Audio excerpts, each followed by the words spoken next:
So we're now entering into 1942. And just a reminder, it's been a little over 2 years since the beginning of World War II in Europe when the Nazis invaded Poland. And even before that, as early as 1937, you've had all-out war between the Chinese and the Japanese. And even before that, you've had varying conflicts since the Japanese invasion of Manchuria in 1931. So Asia has been in conflict for some time. But as we go into 1942, the United States has just entered into World War II. You might remember, December 1941, Japan goes on a major offensive, tries to knock out the U.S. Pacific Fleet in Pearl Harbor, attacks Wake Island, attacks Guam, attacks Hong Kong, the Philippines, Singapore, Malaya. Then shortly thereafter goes after other possessions. Burma goes after the Dutch East Indies in its quest for natural resources. And so you can imagine, as we go into 1942, the Americans are eager to retaliate. And in these videos, these are overview videos. I'm not going to be able to talk about every action and every battle that happens. I'm just trying to give you kind of the highlights. But the first notable action in 1942 are the Doolittle Raid, or is the Doolittle Raid. Doolittle Raid, named after Colonel Doolittle, who's the architect of this raid. And the idea is not so much as a strategic victory, but more of a psychological one. If the U.S. could somehow attack the mainland of Japan, bomb the mainland of Japan, it would be a huge morale booster for the Americans, and it might cause the Japanese people to question their own leadership. And so the idea is send out a carrier within bomber range, roughly 1,000 miles off the coast of Japan. And I tried to do some research on where they went, but I wasn't able to find it. But roughly 1,000 miles off the coast of Japan. And then send 16 B-25 bombers to bomb the mainland.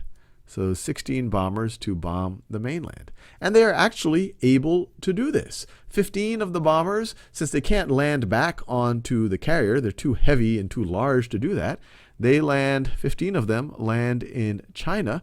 And then one of them gets diverted to Russia or the Soviet Union.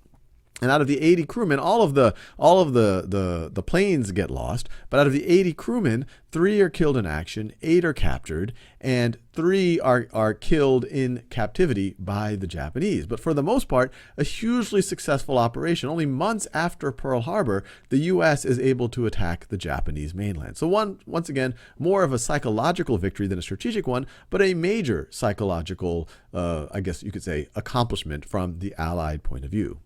And so then you can fast forward, so this was in April, then you can fast forward to May, where you have the first major naval engagement between the Japanese and the American Navy. And that happens at the Battle of Coral Sea, or the Battle of the Coral Sea. Coral Sea, which occurs roughly over there. And this is significant because the battle itself, it actually, the U.S. loses more than the Japanese do, but it's able to cripple the Japanese Navy enough so that as they go into their next major offensive, they don't have quite the firepower that they need. And that next major offensive happens in June at Midway. Let me make sure you can read this. I know it's hard. I don't want to write on top of Coral Sea. So this is in June. You have the Battle of Midway. The Battle of Midway. And at the Battle of Midway, this is a Japanese offensive. Their goal is to further knock out the United States.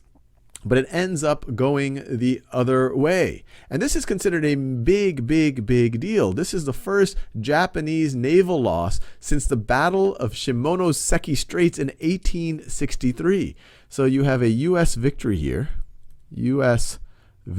A lot of historians even consider this one of the most significant naval battles of all times. But you have a U.S. victory here. And once again, this is only 6 or 7 months since Pearl Harbor.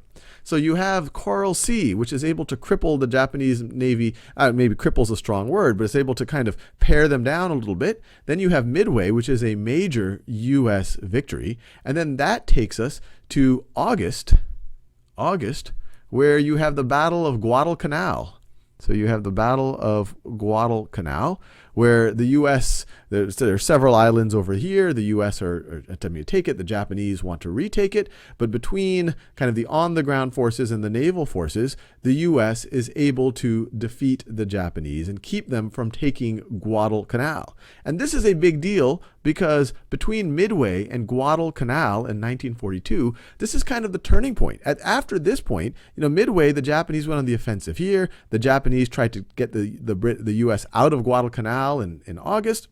But in both of those, the U.S. are able to defeat the Japanese at Midway. They're able to kind of fend them off at Guadalcanal. And so this is the turning point where the U.S. is able to now go on the offensive. So 1942 is a very, very big deal. It's only months after Pearl Harbor, months after the U.S. enters the war, but it's able to start turning the tide and start to go on the offensive against the Japanese in the Pacific. And what we'll see in the next video is 1942 also marks the turning of the tide in Europe.